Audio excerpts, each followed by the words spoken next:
What's up guys, Kes here from Matador Darts, and today I'm bringing you a video which may be one of my more controversial videos. It's almost like a rant, I guess. Today we're going to be talking about the online darts live league. Now, if the people who run online darts see this, this is a criticism. I'm not going to lie, it's going to be a bit of a criticism of the platform.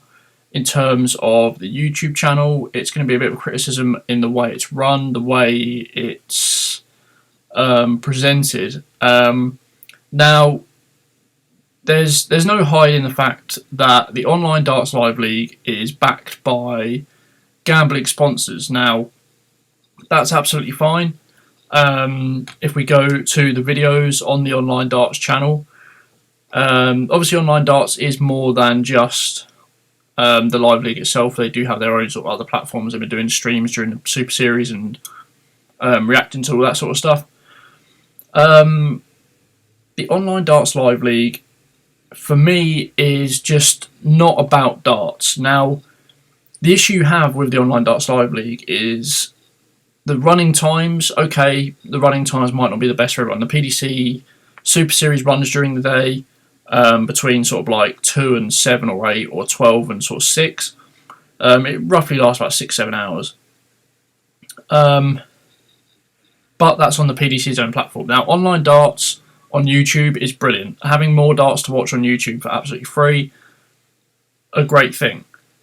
The issue we have with the Online Darts Live League is that it's just not about darts, in my opinion. So you have these streams here. Look, you have the PM sessions and you have the AM sessions. So the AM sessions run from 9:30 until about 1 or 2 o'clock.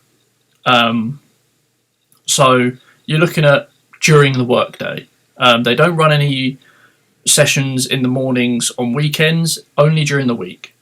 Now, your first issue here is, in terms of a marketing point of view, you're not hitting your market.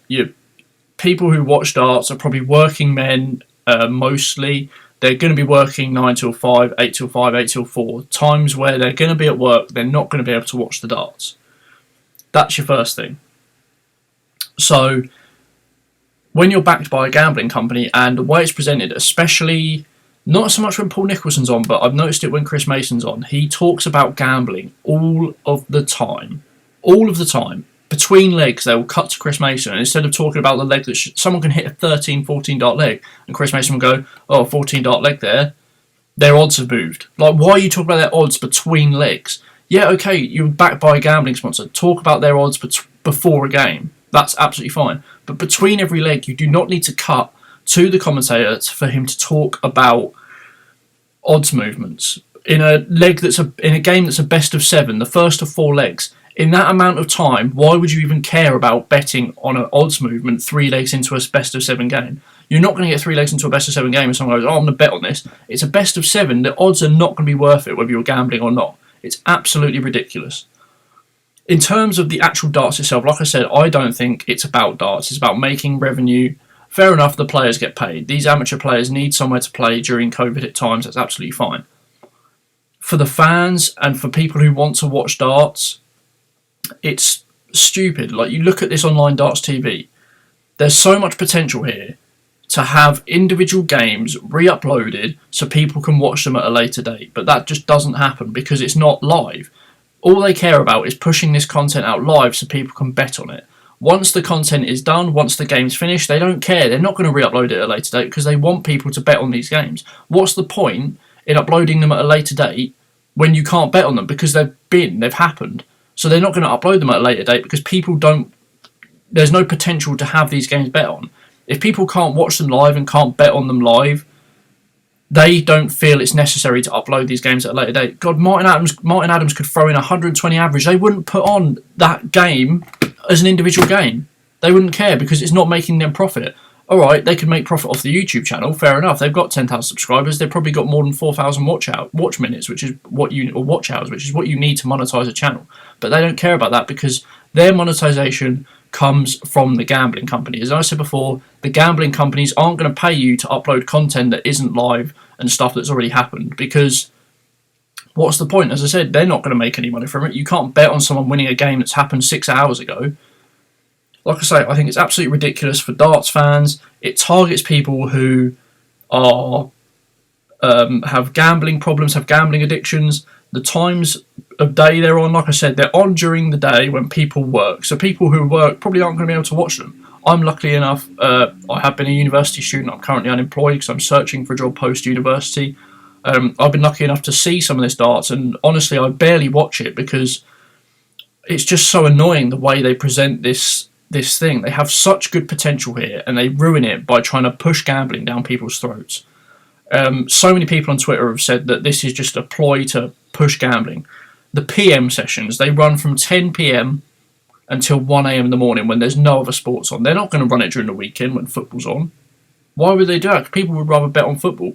Online darts are trying to push gambling for people who want to gamble on darts each and every day during times which aren't peak hours. People who are probably have gambling habits, gambling addictions, they'll be looking to bet during the day. Even if they're not watching the darts, they will go on their phone quickly at work, go for a toilet break, and they'll look to bet on something, because that's what happens when you have a gambling addiction. You want to bet on something, and if it's in the morning, 9 AM, there's no other sports on in the morning, so okay, we'll just bet on this darts event that's happening randomly at 9 AM in the morning, when you're not even trying to hit a target audience. Your target audience, when you're trying to hit it, is at peak times, between 5 PM, 8 PM, 9 PM, 10 PM, up any point at that time. You could run these from 5 to 10 PM of an evening, and you would get so many more viewers, you'd get so many more people watching this darts because it's on at a peak time.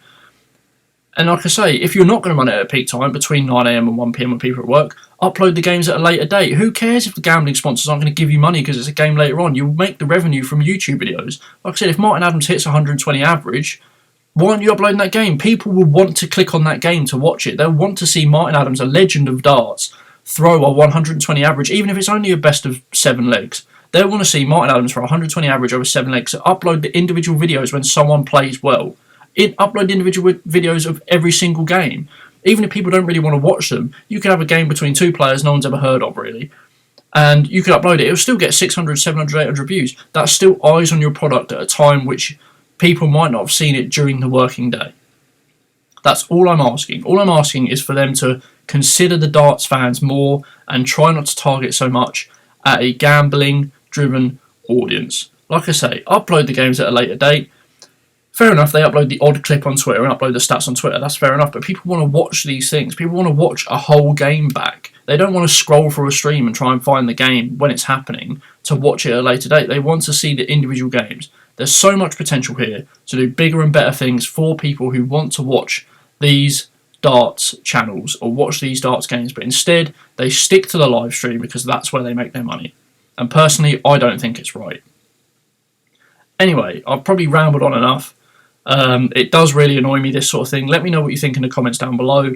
If anyone from Online Darts Live League does see this and wants to message me, contact me on Twitter at MatadorDarts, or email me or anything. Just get in touch and tell me why you think I may be wrong. But personally, I think everything I've said is completely valid. I think you're not hitting a target audience that you really care about, which would be probably working men aged between sort of 18 and 35, if not older. On YouTube, a platform where it's easily accessible, you could watch it at a peak time, but they decide not to do it. And also, you're not uploading games at a later date when people would want to watch them, individual games. Some people don't care about certain players, but they care about others, so why not upload individual games so people can go back and watch their favourite players at a later date after they've come home from work? I don't understand it at all. But anyway, guys, that's it for my rant. Thank you for watching and listening. Sorry it hasn't been too entertaining of a video, but I feel like I just needed to get this out there and people need to know about it. Yeah, anyway, that's it for now, guys. Thank you for watching. Subscribe for more darts content. Let me know what you think of the Online Darts Live League in the channel, in the comments down below. I'll see you next time. Goodbye.